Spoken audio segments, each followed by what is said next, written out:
Et encore une fois, bonjour. Mbote Nabiso, Bandeko Nabiso, Bana Mboka Congo. Je crois, le lot de Sounae, Liboso Nabino, Kota Sabino, toujours beau Messano. Tout ce laga Mouké Boya. Moi, j'ai idée, tout seulement les solos, dans le sens où, bon, le lot, pas plaisir, monsieur Mouké Vest, le colo. Voilà, parce que juste, on l'a saqué, on est à la page. Ils ont encore que là-bas, bon. Tu sais, moi, Vest, le colo, mais désolé, on a ta cravate, hein. On a ta cravate, la cala, bah, faut que tu me sois la cravate, mais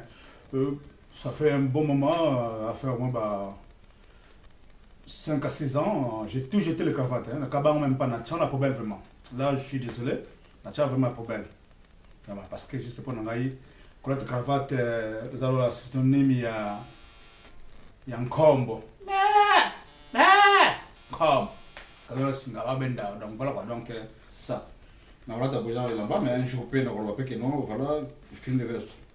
Un jour, on filme les vestes. Bon, pour le moment, nous avons le tango, on va tirer un go boyer. On a ensemble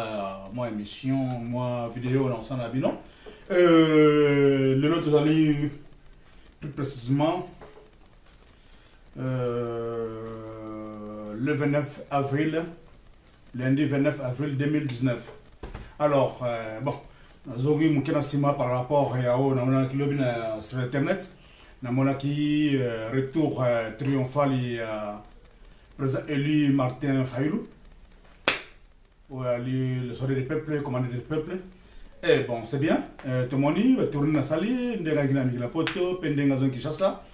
Nandenge abeta ba meeting na Gilles Lobby na Sainte-Thérèse. Bravo, c'est bien bon. Mais le défi est grand. Le défi est amené. Et vraiment, bon, que ça là va plein, que ça l'alliance aux amené la vérité des urnes. Mais de l'autre côté, donc voilà. Et puis après, et puis 2023, la réunion déjà depuis 2023, qui était pas à demain, à bientôt.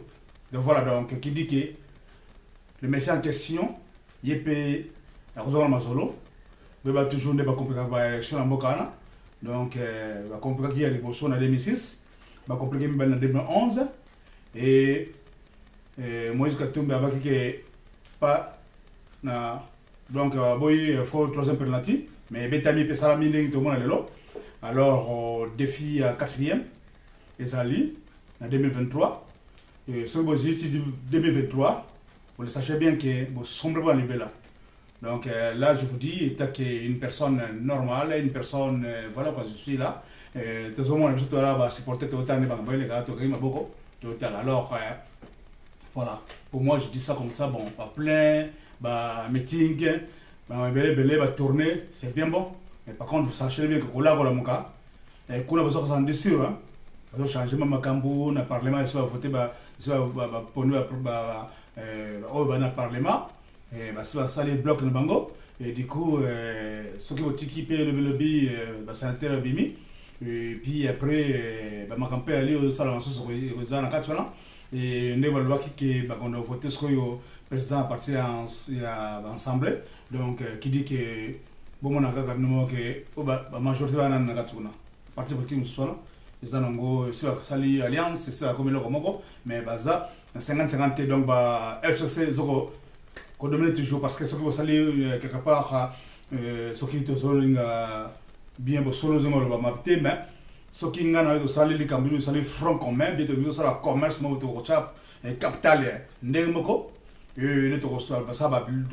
business to cap loko bito nous ça bénéfice au câble 4 alors quelque part où il est qui na cash FCC donc zaki mon collègue les voilà donc le beau que pèse à toujours le colo et le beau donc voilà quelque part nous devons comprendre ma soeur de l'acquis alors quelque part bateau Lamuka c'est bien pour Sangani comme si la comme une plateforme politique ils ont malade, mais par contre, politique la volonté, parce que c'est le défi, elle, vous amino. Et ce qui est ça, qui va sauter pouvoir en place, bien, ce qui ça marche bien, bon ça, selon populaire, pour te, oh, il y a fait un ngwende, alors un ngwende, là, bolongi, ce qui est bolongi, te voit baquet. Et ça, système a réussi, Poutine a mené donc, du coup, un jour, Poutine a besoin de la solo, donc ça sera comme ça dans le Congo. Donc voilà, donc on a remis à sauter en Guana, le défi est grand, et du coup, le receveur, on a les balalio, et Congolais a surtout toujours dans 6 mois en retard. Alors, surtout qui est en retard, en 2023, il y a beaucoup de bongo, il y a beaucoup de pipi. Alors, mon numéro, au bazar, il y a des choses mais par contre, il y a Mongolais, il y a des Mongoliens, il y a des meeting, il y a des Kingasani. Alors, il y a des Simbo qui sont Simanangai. Alors, il y a botala geste c'est un bongo na bongo liango te abi botala geste bongo boliango donc là chewe te donc voilà donc abi mutabe samboka ana simana ngai bat baluka mais alataka la mobutu donc mobutu na simaga mobutu na simada mobutu na se moto ali bomimbo ga na simana ngai donc botala za ba biloko yu ba papa na ba salaka on dit ça comédie mais donc quelque part au fond le makam sus. Donc voilà quoi, dans le sens où on a ce qui vous allez la première bébé et au père qui a fait ça qui combat la muka, à ce la muka qui a sali cash nae et alors bien va te la muka comme ça en plateforme politique alors beau charger va battre dans nous beau charger va obinabino parce que bitumbeza muka si beau salamino et pour te connaître F ça zone miné. Et puis après, Ndengimo Mozaba, que la guerre c'est longue et populaire, tout le monde depuis le temps jusqu'à présent, le Congo a tous Bitumba. Alors, les Bossons Mino, Bossa Banguna, Basali front commun, Bino et Srabozali, peuple c'est Bino. Mais bon, tout le monde voilà, mais par contre, non, peuple congolais, partout, ça, les Camerounais, qui on a plein, et ben, article plein, ça identifié ou pas, donc, et ben, raté, donc, du coup, peuple bon. Et puis, ça là, ce qui est bien au PC, mot d'ordre, bien ce qui un jour qui ça a mis ça à Mandengalia, article 64, ce qui, au Salango, ça va, au Salamoté, alors, vous voyez que, bon, on est au Soudan, c'est Soudan, l'équipe, Soudan, l'équipe, Algérie, l'équipe, là, ce sont des Arabes, hein. Parce que les musulmans, alors, Congo, ce qui le lobo échoué, dans Makamboyo. Bolingo sala so échoué en 2023 parce que beaucoup ils pas y a Kongo bébé beaucoup de musulmans pas sauver Congo ceux qui sont chrétiens sachez bien que vous tirez pas en libéral n'engouan donc voilà donc c'est ça là premier penalty 2006 Ballon Gibino 2011 Ballon Gibino et 2018 Ballon Gibino et quatrième penalty en 2023. Alors, ça les 4. Ça les numéros, il y a Martin Fayoulou, mais on a déterminant des choses. Ça le cas, au nom du Père, et du Fils, et du Saint-Esprit. Amen. Donc voilà. Donc, le premier penalty au nom du Père, en 2006. Deuxième penalty, en 2011, et du Fils. Troisième penalty, et du Saint-Esprit, en 2018. Et quatrième penalty bientôt en 2023 donc qui dit que Kabila donc quelque part averti dans les en 2023 donc un homme averti à voter donc quelque part bino woza nanga bozo wela bozo bon de la vérité de zone alors vérité de zone bon qui va bien gros mais par contre on va des sacs va décider et Tigali Bobunda Bitumba Bunda Longa Bitumba Bunda Longa voilà vous êtes des chrétiens Bitumba Bunda Longa voilà ce qui a beau tiki parce que ça passe 100 jours le biais une semaine et puis après quand il a une année 6 mois une année 2 ans 3 ans 4 ans 5 ans et voilà, so biki bokelma solo na 2022 que bossa propagande ça m'a tellement que bossa propagande il y a un mois nulle part au monde de Salama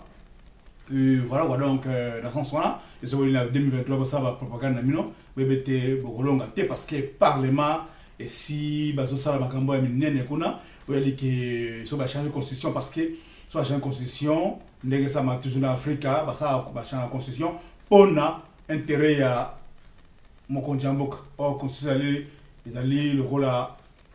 toi alors ba toi tira ndako donc ya bino so na se ndako mais ya biso ba constitution en Afrique ça makapona mokonzi mboka to par exemple en Égypte ba uti ko na l'autre là il y a le président ancien là comment dirais-je Hosni Moubarak alors ba mona kana Hosni Moubarak après na ndenge comme par exemple comme kota pe ba chelo na boloko na malade na ene ne ala kande ba bimisi ba tiki wana o mswa ko so ana pe le loi na boloko ba jaki na ba chera puis le lobby ba qui mouvement makana Égypte qui ba frère musulman le lot Sisi ce qui journaliste ici il y en a juste pour causer bah viba endurcir toujours pour la mboka za balamu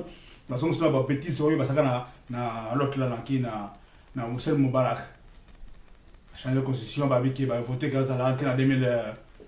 2030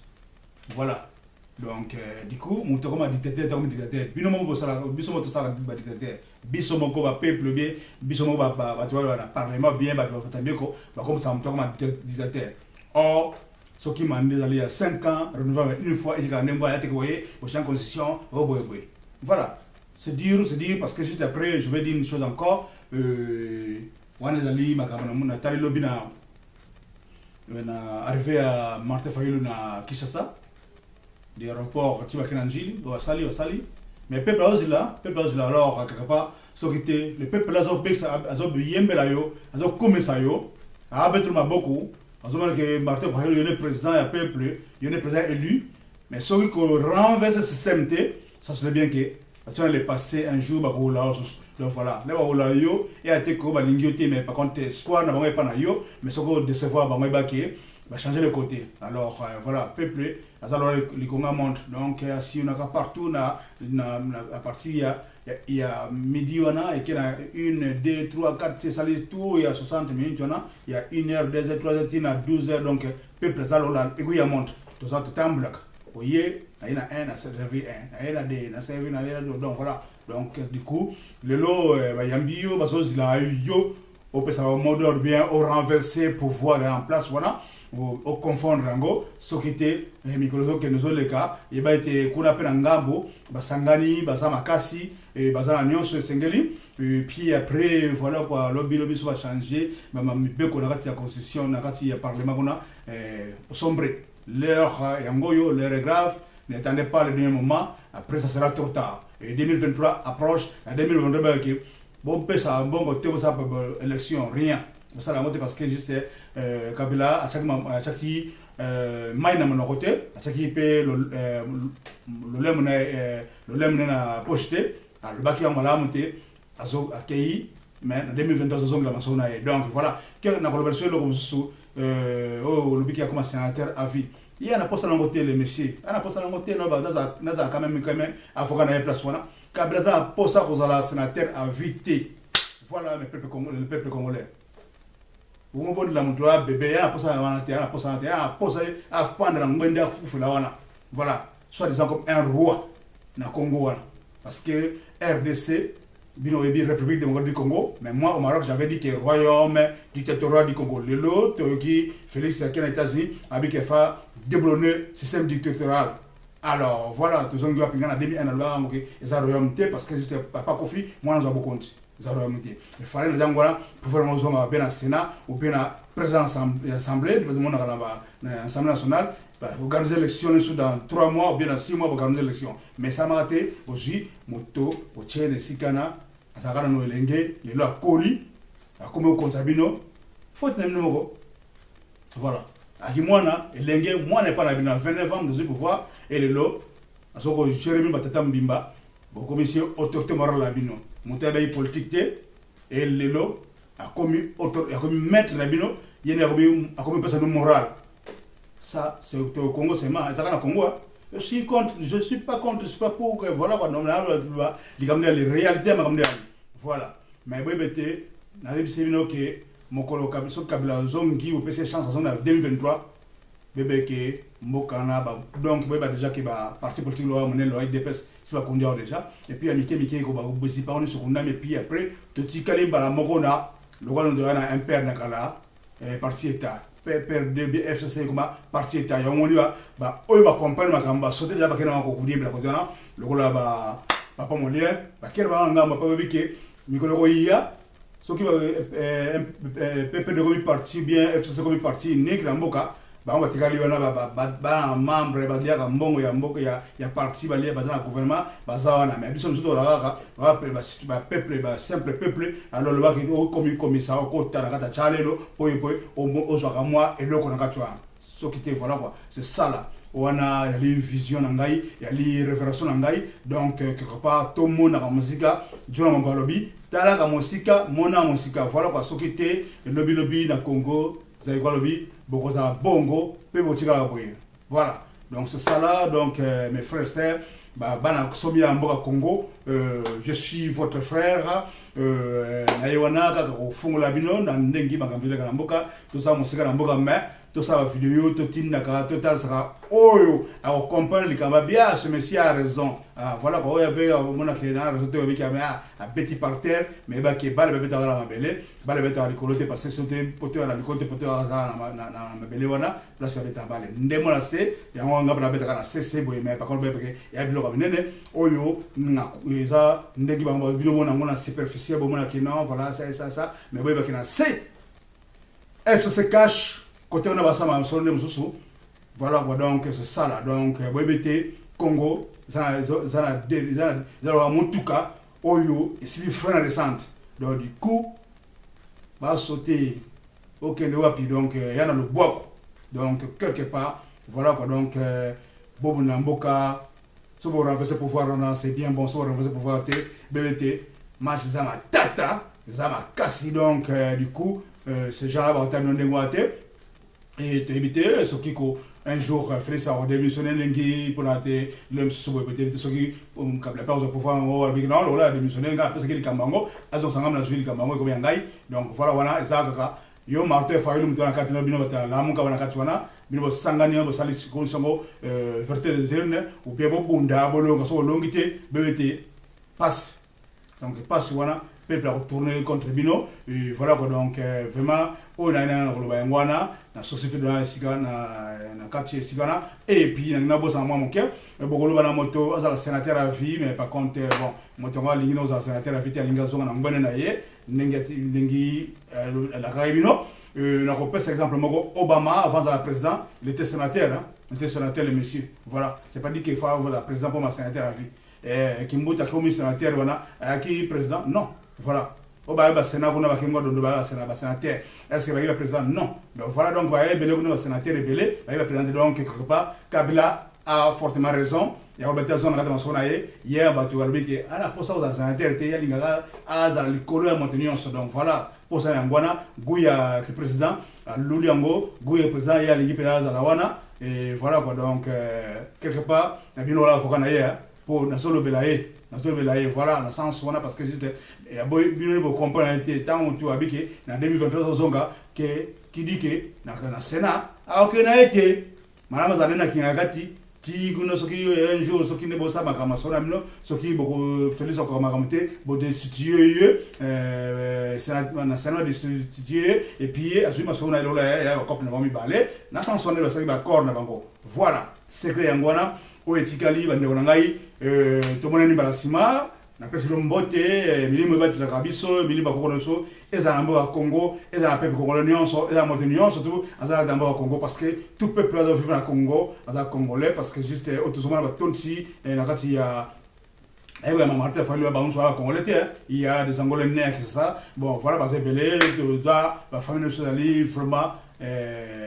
tout ça la famille belé donc voilà quoi donc et nous on a osenga institution forte et puis maintenir surtout ça mboka mboka ba na yo mo constitution